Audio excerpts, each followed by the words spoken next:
To class once again. Today we are going to look at how to write your research objective, your research question and research hypothesis. So without wasting your time, let's get into the lesson straight away. Okay, now, so let's look at it. What exactly is research objective? Okay, your research objective are the goals your study wants to achieve. That's just it. It gives direction to your study and tell your audience the exact thing that you want to find out. That thing, your main purpose, the reason you are doing the exam, what the study, what you want to achieve. You state it in your objective. That is your aim, the aim of the study. You state it in your research objective. And research objective is two. There are two types of research objective when you're writing it. The first one is objectives, and the second one is the specific objective. So you see, is the main objective or the broad objective of the study. That is the broad objective of the study. It is usually stated in just one sentence, and often you start it with the main purpose of this study is.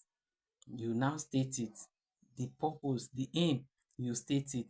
Summary of what the topic seeks to achieve. You just summarize it. What the aim of your study, summarize it in just one sentence. And it restates the topic in the form of a purpose statement, when you say, I want to achieve this, this is what I want to achieve. This is my aim. This is my objective. You state it in form of a purpose statement. The topic itself, you restate it in form of a purpose statement. For instance, now, I have my topic here, influence of social media on study habits of year 2 students of the University of Calabar. That is my main topic. But now, if I want to write my general objective from this topic now, I have the main purpose of this study is to examine the influence of social media on the study habits of year 2 students of the University of Calabar. You see, the main purpose of this study is to examine the social influence, whereas the main topic says influence of social media on study habit of year 2 undergraduate of University of Calabar. Now, I have now turned it into a statement, a purpose statement. I said the main purpose of this study is to examine the influence of social media on the study habit of year 2 students of the University of Calabar. Now, you see, why the topic name the issue? The general objective expresses it as a goal. You see, the topic will tell you the issue. The general objective states it as a goal. That is the general objective. Don't forget, it is just one sentence. And when you start your research objective, is the first thing you write. That is your general objective. Now, let's move on to the specific objective. We said specific objective often reflects the key variables. That's when you introduce them, your independent and dependent variable.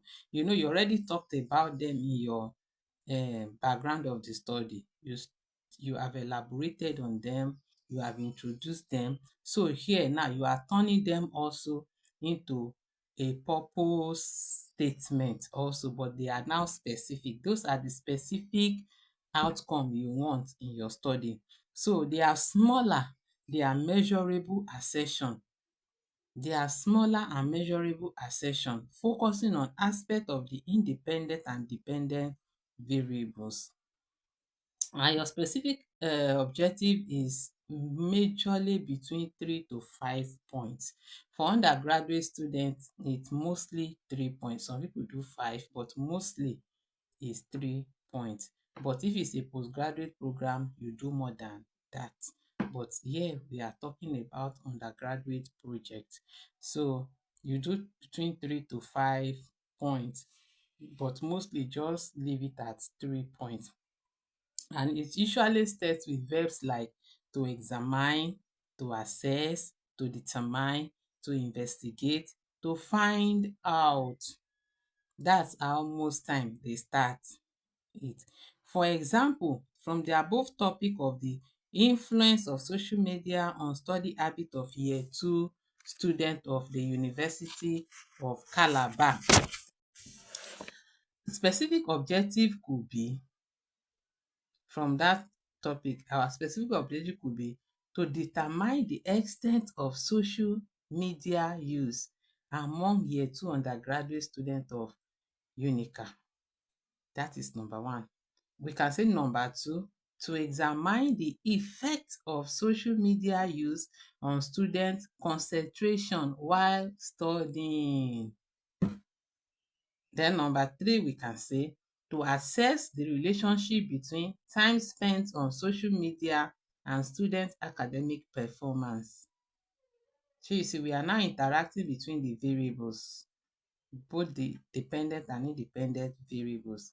Then lastly, we said to identify strategies students use to balance social media use and academic activities. Now I have stated my specific objectives. They come immediately after the general objective, and that is when you start, you know, looking out for your variables, your independent variables and your dependent, trying to see what exactly do you want from this dependent and independent variable. Are you doing an exploration of them?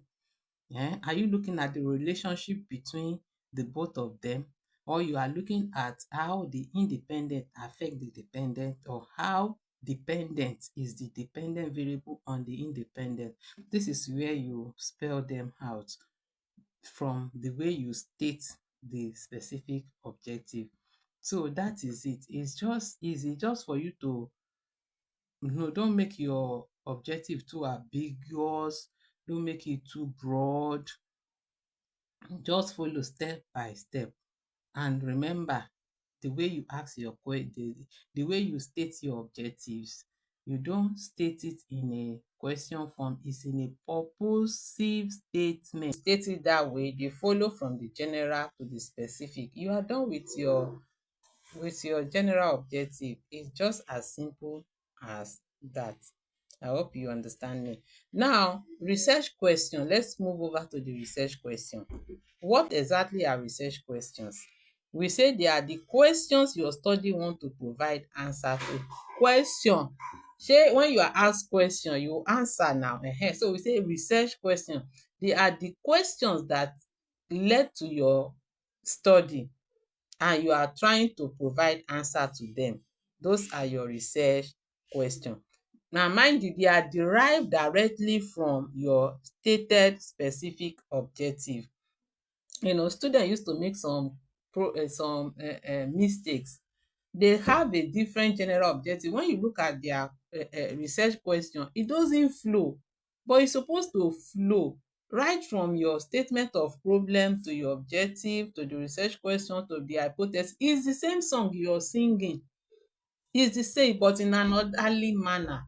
You're singing the same song. Just be specific, stay on the line. Not when you start a relay, you are on lane 4, then immediately you jump to lane 1, then in the middle you jump to lane. No, that's not how research work is done. You stay on your lane. This is what I want to do. You keep saying it. For instance, now we say that your research objective is derived, your research question is derived from your research objective directly from your stated specific objective. Your research question is derived from your is derived directly. Let me say it again. I said your research question is derived directly from your stated specific objectives. That's how it is. Directly from it. You don't move away from what you're doing. You stay focused, you stay on it. So, how to write the research question? How do you write it? One, how to write it? Number one, your objective must have a corresponding research question. That's how to write it. From when we started, like the first one we did, we said our first specific objective was to determine the extent of social media use among year two undergraduates of Unica. That is our first this. Now, I want to now write the question. What will I say? I will say, how often do undergraduates use social media daily? That's a question. And then when you're writing your research question, avoid your a yes or no question. Don't ask question that will give you a yes or no. No, you don't do that. They will give a response to that you have. So write a question you will have to give a response to, not a yes or no question. So number one, I said how to write your research question. Number one, I said each objective must have a corresponding research question. Each of the specific objective that you have stated, they must have a corresponding research question. Two, avoid a yes or no question. Number three, start your questions with what, how, to what extent, in what ways, is there a relationship between. That's why I say avoid a yes or no question. Something like does social media affect students? When you say does social media affect students, that is a yes or no question. No, avoid it. Use statement like what, how, to what extent, in what ways, is there a relationship between. Use such questions to raise your research questions. Now, we now said from our stated objective, specific objective that we have stated from the example I'm giving. Now I have some written research question.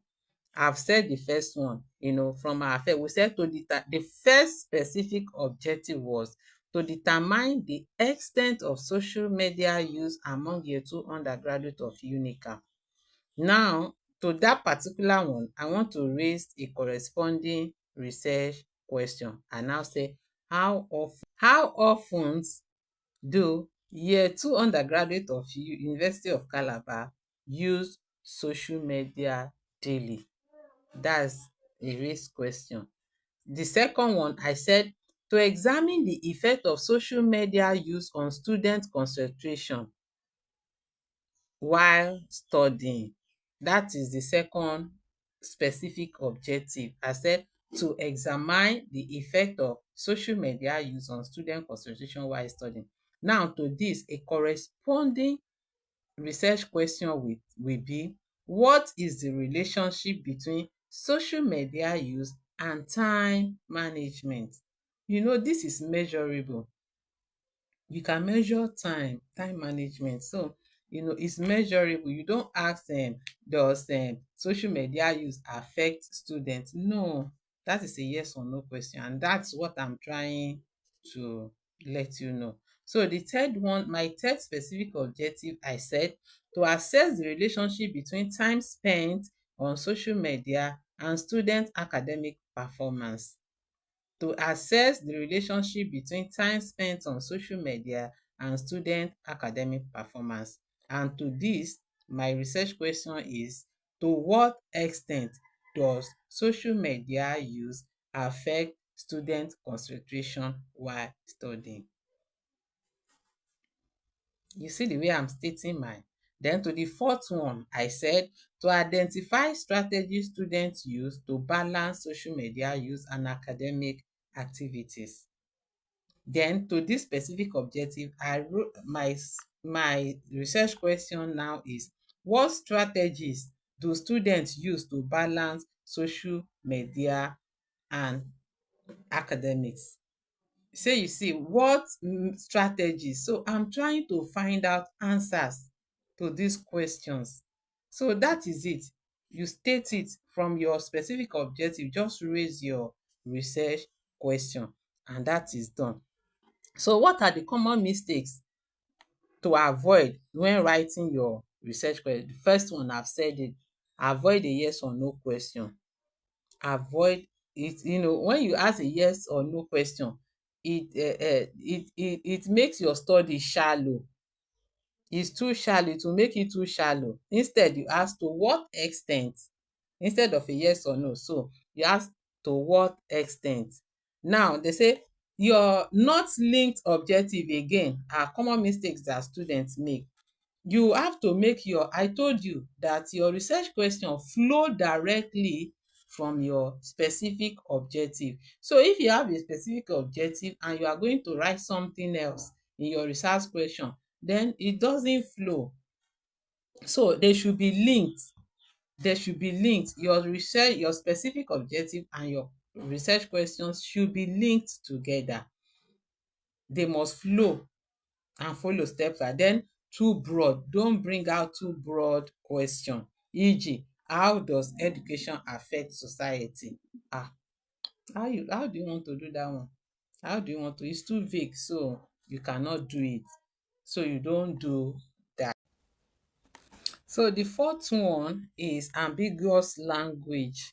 Avoid the use of ambiguous language. Language questions like, is there a big effect? What do you mean by a big effect? It's too ambiguous. So you avoid the use of ambiguous language. Instead, use measurable. Let them be measurable and precise. Use measurable and precise term. So that is for research question. I hope you understand. If you are not get, just listen to this over and over again. It's very easy. So now we are moving to our research hypothesis.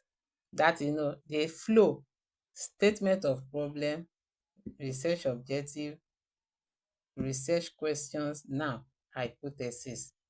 What is a research hypothesis? Let's start from there. We say a research hypothesis is a testable prediction. Underline that, testable prediction about the relationship between variables, and is mainly used in quantitative studies. Underline that also. You use hypothesis only in quantitative studies only. If you are doing a qualitative study, you don't need hypothesis. You don't need to state any hypothesis. But for quantitative, you must state your hypothesis. And we say it is a testable prediction about the relationship between variable. Testable. You sef look at it, testable. So it means is quantitative. It has to do with variables data analysis. Once you see hypothesis, you know there's variable, there's data, there's analysis. So that is hypothesis for you. It's only used in quantitative study. In quantitative study only because quantitative study collects number. That's the same thing I'm saying. Variables, data, analysis. Quantitative, they collect number. When you give out your questionnaire, they bring out responses. You code the responses. That's your data. So they collect data, they collect numbers. Unlike qualitative studies only collect words.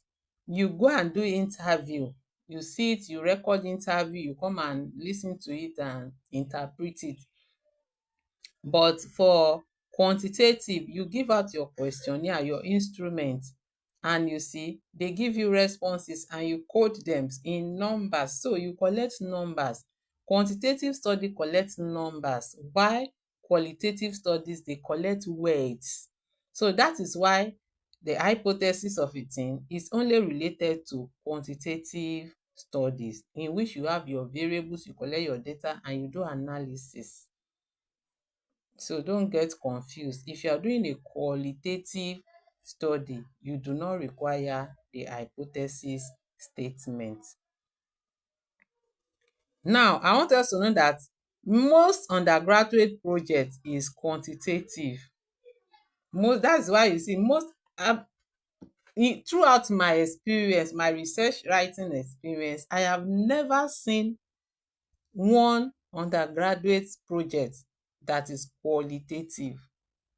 Is very rare and scarce. They have it in the postgraduate, but undergraduate is very rare. You have to do, they are teaching you how to do analysis. Put all the skills you have learned. You have done statistics. So bring out all these things that you have learned in one project. That is why most undergraduate projects will be quantitative, because they want to see your skills, what you have learned over the years, how you are using it. So that is it for hypothesis. Now let's go to the type of hypothesis that we have two major type of hypothesis, the null and the alternative hypothesis. The null hypothesis, that is the HO, says there is no relationship or no significant effect. That is the null hypothesis. It says there is no relationship or no significant effect. While the alternate, which is the second one, says there is a relationship or a significant effect. And this you state the two when you are writing. So most undergraduate projects, even I've come to see so many mistakes I made during my undergraduate days.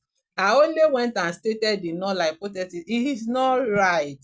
In your project work, you state both. You state your HO and you state your H1. Both the null and the alternate, state them. When you're writing your hypothesis, you state both. And this hypothesis is derived directly from the research question. I've told you already that these things, they follow step by step.